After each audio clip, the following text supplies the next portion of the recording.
was a time when Adam LaRoche was the local hero. Morning to you. Good Tuesday morning. I'm Dejan Kovacevic of DK Pittsburgh Sports. This is Daily Shot of Pirates. It comes your way bright and early every weekday.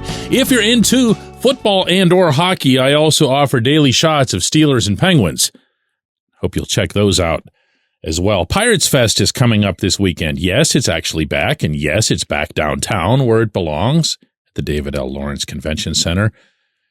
It's a Saturday and Sunday morning/afternoon event, and it's an event that matters to the team, if only from the standpoint of selling anything in advance.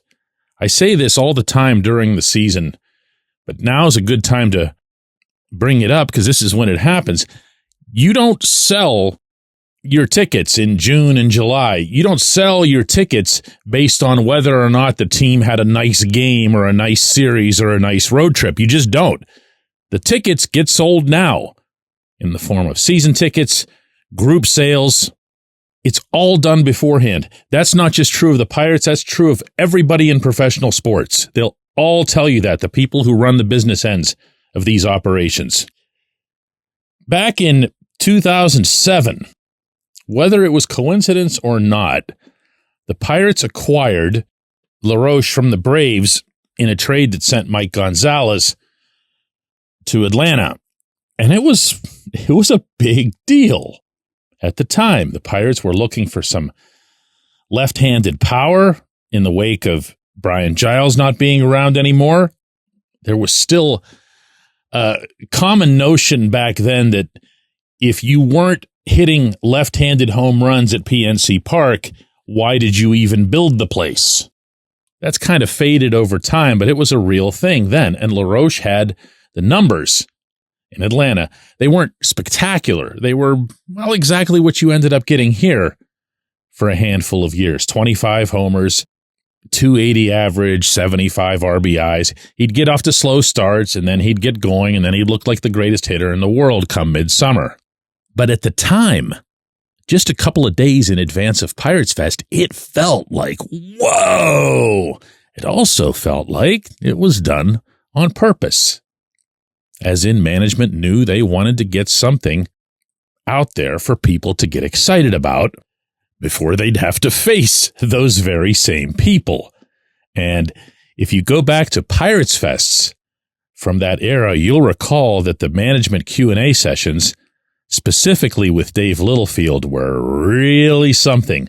To Dave's credit, he would take any and all heat, but the heat was real, and the size of those crowds, this was when the event was at the Carnegie Science Center, were huge. So fast forward to right now, and the Pirates yesterday put out their list of non-roster invitees to spring training, headlined by Hunter Stratton being back, and Eddie Yean's on there, and I don't know or care who the rest of them are, but it's a completely different vibe. Now, I'm not going to be the one to suggest that the Pirates should make some big move and go get their right fielder in advance of PiratesFest so that they can win the news cycle, in parentheses, although the news cycle is very much there to be won given the fate of the local football franchise, end parentheses. But sitting here right now and knowing that they absolutely won't do any such thing, you know, there are extremes to this. There are actions that would be taken for PR purposes. And then there's what these guys are all about, which is there's just nothing that moves them. There's no blip on the EKG. There's nothing happening. And I can promise you that as far as PiratesFest goes, as far as the management Q&A goes, as far as the protest that's being planned to coincide with this event at the convention center, as far as this Q&A, which will be at 10:30 a.m. on Saturday, if you think that any of these individuals is losing one wink of sleep over this, you haven't figured this out yet. So here's a refresher course. They're smart, you're dumb. They're smart, I'm really dumb. They've got this all figured out, and you're just a greedy, impatient fan. They're smart, and you'd have been easily placated by even some random, average right fielder who'd have been signed a day or two in advance of this. It'll be treated for exactly what it is to them, which is a necessary evil. Do we really have to do this? Yes, you really have to do this. And you'll hear nothing in that entire session, not one syllable from either Ben Cherington or Derek Shelton, the two people I'm expecting to be on that stage, sharing that stage, actually, that'll make you say, hey, you know what? Maybe I was wrong about these guys. Maybe they really are into this. Maybe they have something going and we just haven't, quite absorbed it all yet. That's not going to happen. That's not going to happen. And when the most pointed, most emotional questions come up, those are almost always related to payroll, unfortunately. And these guys can just shrug off payroll because that's not their thing. We feel good about the resources we have. That's what you're going to get. They don't have to answer for payroll. They don't set payroll. They do have to answer for draft failures, Latin American failures, development failures, instructional failures, strategic failures. Failures across the board, but especially at the Pittsburgh level of the organization.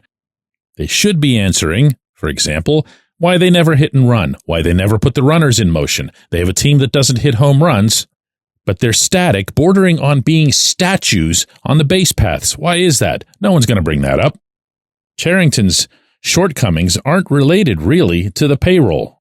The payroll didn't force him or even corner him into having Brian Dela Cruz be his signature deadline acquisition, only to ship Dela Cruz away a couple months later. That's stuff you put in a comedy routine. That's not going to come up. The mishandling of Johan Oviedo near the end of the 2023 season, running up his innings count, having him pitch that final weekend in Philadelphia, having him go on Tommy John, and then going to arbitration with him over $300,000. I mean, if the other thing was the comedy routine, this is the opening sketch. But that's not going to come up either. When we come back, J1Q. It's Gun Storage Check Week. Help prevent unwanted access to your firearms. No one wants their unsecured gun to be used in an accident, a suicide, or a crime. Use lockboxes, safes, and locks to secure your firearms. Learn more at gunstoragechek.org. That's gunstoragechek.org. Brought to you by NSSF, the Firearm Industry Trade Association.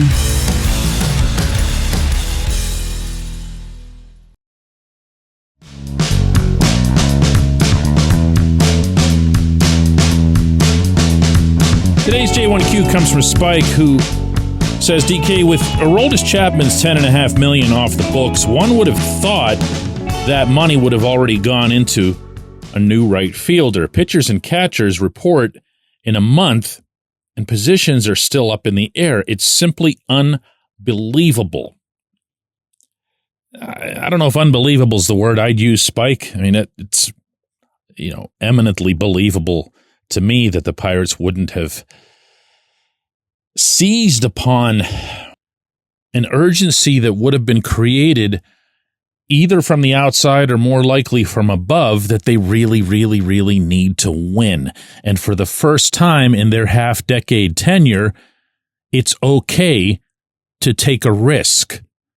No such risk was taken in 2023. As you point out, the only player who was signed externally who made any money was Chapman. But if there ever was a time you would think you would see Ben Cherington say, hey, man, I really like what I'm building here. I'm proud of this. I want to keep it going. It's imperative that we collectively perform in the majors in 2025. So I'm going to do something I don't normally do here, and I'm going to pony up for a right fielder. I'm going to go ahead and pay for one. Nope. For anybody who's wondering where this stuff stands, I know we talked a lot about payroll yesterday. The actual figure, the commitments at the moment are at $81 million. Last year's closing payroll, the actual amount that was spent, what was written on the checks to the players, was $83 million. So they're only like, a middling reliever away from matching that. And as I've said many, many times, they're going to go well over that. And my expectation is that by season's end, the actual payroll figure will have topped $100 million for the first time in far too long. So there's somebody that they still have to get. There's somebody that they still have to pay. And I honestly don't believe that it's going to be somebody in the Spencer Horwitz mold. And what I mean by that is that you would trade, almost certainly pitching, to bring in someone who's yet to fill out the first 6 years of Major League service time and thus remain within team control before free agency. I think whoever you're going to get at this point is going to be a free agent. You can't just keep sending pitchers out the door. But as many people have pointed out, the better free agents profiling as corner outfielders have been snapped up. And what's most maddening is that they've been snapped up at rates that would be affordable in this scenario that I just laid out for you. It would. It would be something that you could pay without blowing out the payroll, without blowing out the finances. Why hasn't it happened? Hey, go ask him yourself. I appreciate the question. I appreciate everybody listening to Daily Shot of Pirates. We'll do another one of these tomorrow.